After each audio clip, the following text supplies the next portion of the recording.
A major indication for male patients to seek cosmetic surgery is male pattern baldness or androgenic alopecia.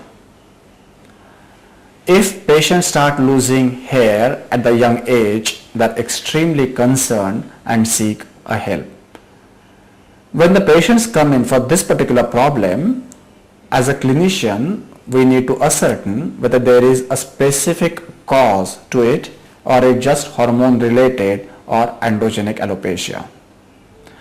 If the patient has a skin disease on the scalp, say dandruff or dermatosis or any other problem, we need to make a diagnosis of it and treat it accordingly with medications.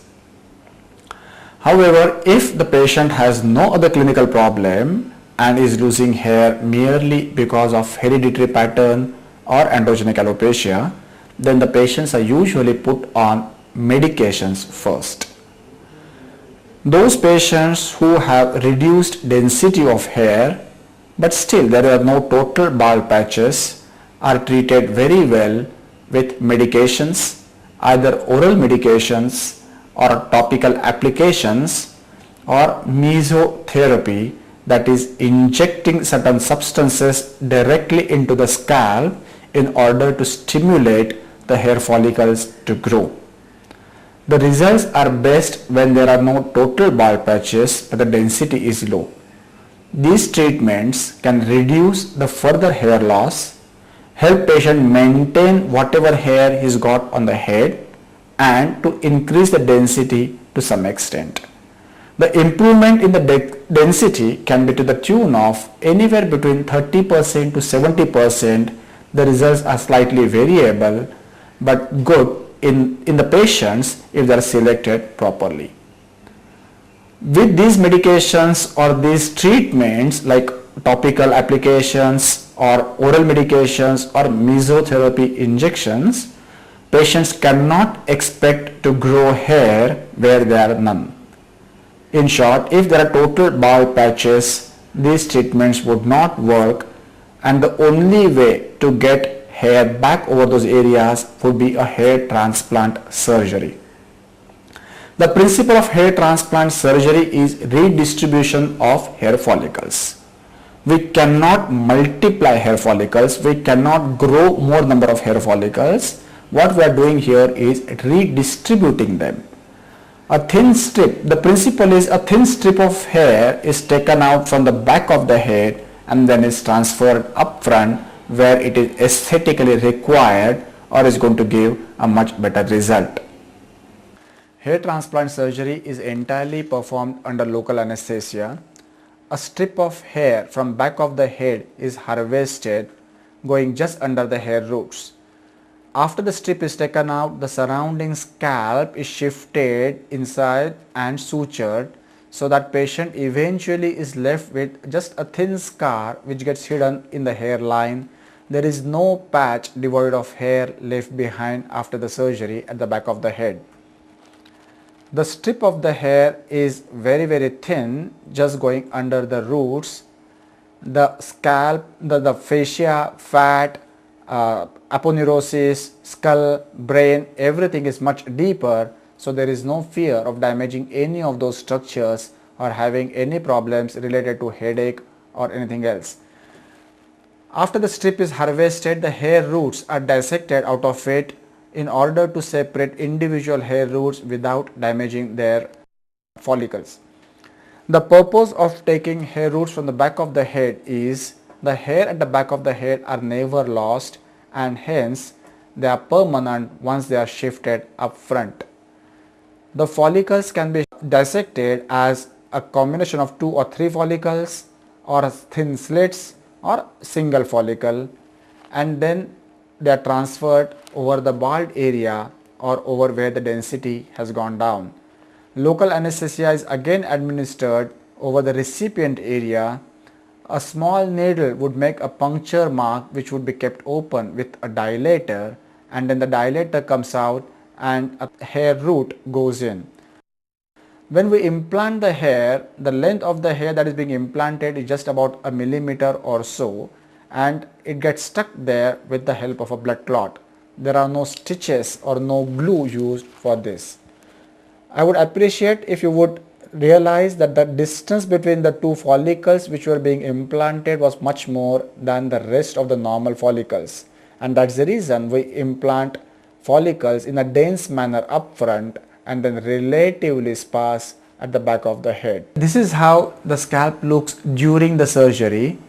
The entire area of the bald patch is plugged with hair follicles. The day in the evening when the patient goes home or the next day, there are a lot of blood clots, and that is the reason patient prefers to wear a cap.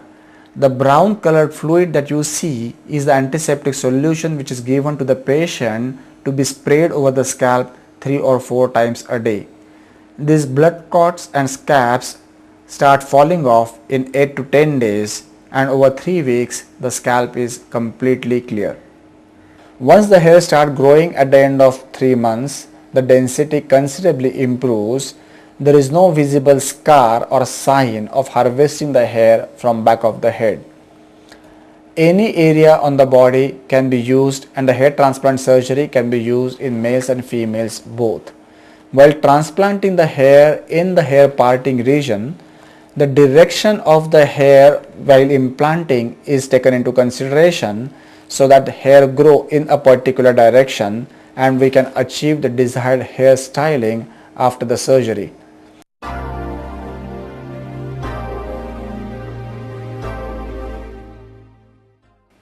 After the surgery, the patients can go home within an hour or so.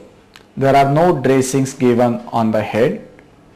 Patients are not allowed to bathe over the head, or the head wash is not allowed for 2 weeks. Patients are put on basic oral medications for about a week. In addition, they are given antiseptic sprays which the patients spray over the entire scalp at least 3 to 4 times a day in order to keep it clean.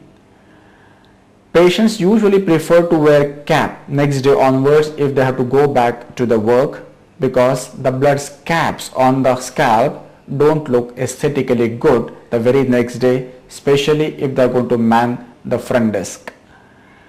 Over 10 to 15 days, the blood scabs start falling off and the scalp starts clearing up, and then the patients can start going out without a cap. After 2 weeks, patients are allowed head wash, and 3 to 4 weeks down the line, they can start rubbing their scalp without any worry of hair coming off. In the post-operative period, when the scabs and the blood clots start separating from the scalp and start falling, the patients can at times notice a few hair entangled in them. These hair are lost superficially, the roots are still alive, and then they start growing. The hair which are transferred typically start growing within 3 months or so, and then they continue to grow. The final result of surgery is seen 6 to 8 months after the operation. The hair which are transferred continue to grow like normal hair. You can go for normal head wash, swimming and everything. Hair transplant is the only technique which can give back a naturally growing hair to the patient. However, there are always some limitations to any surgical procedure, and so also it's important for the patient to realize and understand that the density of hair that we can achieve with hair transplant cannot be as thick as the patients had them in their teens or 20s. We cannot get the density as dense as side of the scalp or the back of the scalp, although there is a considerable improvement in the density over the transplanted area.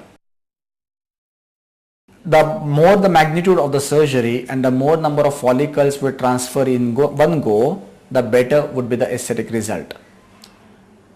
Usually one session suffices for most of the patients. If the patients are particularly interested in getting really good density, they can always opt for the next session after about 3 or 4 months after the surgery, once the results of the earlier operation are demonstrated.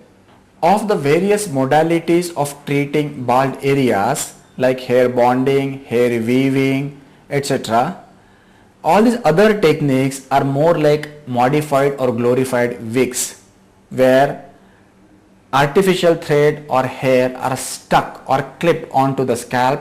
They don't grow and they never look natural. Hair transplant is the only technique where we can achieve a uniform distribution of hair over the bald area. These hair, because they are harvested from the back of the head in the patient, they are of the same texture and quality like the rest of the hair. Most important, they grow naturally once again, and it's impossible to detect which ones are transplanted hair and which ones were the original hair. Most of the patients and their relatives are extremely happy when 3 or 4 months down the line when they see a good hair growth over the bald patches.